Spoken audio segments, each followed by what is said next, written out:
describe the phenomenon where on the field you sometimes will leave a guy maybe blatantly open, knowing that okay, I want the quarterback to throw. Is that something you do on purpose? And can you just describe, your thought process in that?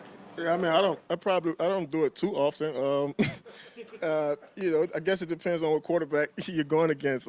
Usually against Patrick, I try to play as honest as possible. I don't guess as much as I do with other guys, but I do try to find different ways to challenge myself, not just me, but my teammates as well.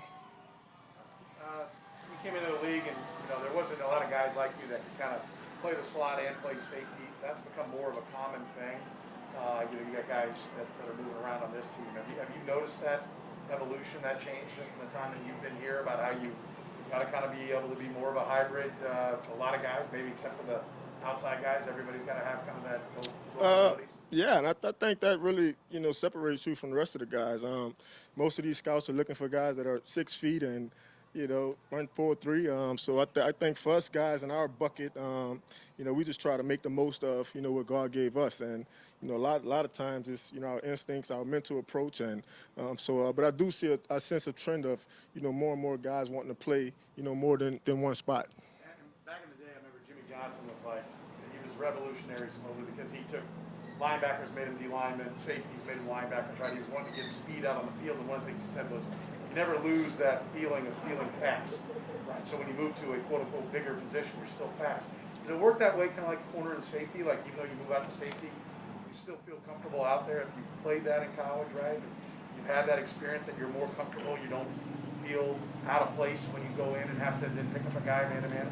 Yeah, I mean, speaking for me personally, I've been blessed to have some really good coaches, even going way back to high school. So a lot of the fundamentals that a cornerback, possess or a safety possess, I feel like I could possess all those things. So I think it all goes back to fundamentals, how well you were coached, and then your mental capacity, how much are you willing to do the dirty work, What should we be looking for in this first preseason game from the defense, particularly from the ones?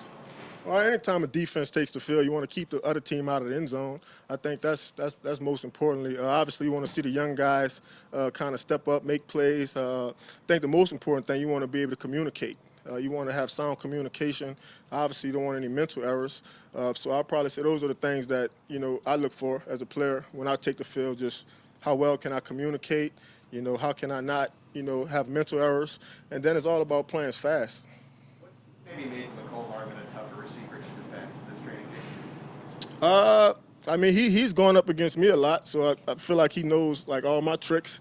But obviously he's a guy that's really taking this thing personal, and I think that's how you have to approach this business if you really want to go to the next level. So I think him just looking himself in the mirror, understanding the impact that he could have, understanding how he could affect the team positively or negatively.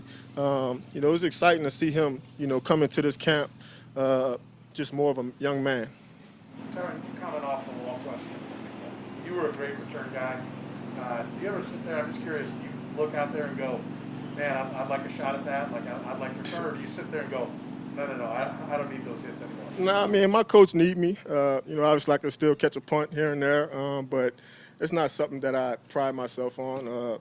Back in the day, before my knee injuries, I would never want to come off the field, but I'm a little older now. A little more work on the wheels. Just kind of leave it to those guys that are special at that. Patrick mentioned that you give him every single look when he goes up against you, and it makes him stay on his toes. For you, vice versa, what is it like going up against Patrick every day at camp? I mean, it's difficult. He's not an average quarterback. He could put the ball anywhere, any spot on the field. But I think just us kind of working off each other, obviously competing with each other, that mental gymnastics that we kind of go through pre-snap, post-snap, just trying to find each other, what we're doing. I think it's going to make both of us sharper. Tyrann, what's your message to the guys playing in the second half on Saturday? Young defensive players trying to make this team. Oh, just play as hard as you can. It's no pressure at all. Like I tell them all, it's the same game they've been playing since most of them were 5 years old. Just go out there, have fun, understand your responsibilities, but just let it loose. Let the world know who you are. Message as a leader changed year 3 now versus when you first came in 2019, and if so, how have you tried to sort of approach that message to get everyone same way you maybe had it? Or Nah, I don't think my message has changed. I think I'm still pretty much the same guy. Each and every day just trying to get the most out of the day, whether it be an individual period, whether it be a special teams period, just trying to find things that we all can work on. So I think my approach is still the same. I think the guys are, coming along, buying in. Every year you got to start this thing back over. And so that's always the toughest part is getting more and more guys to believe in, the way you do things.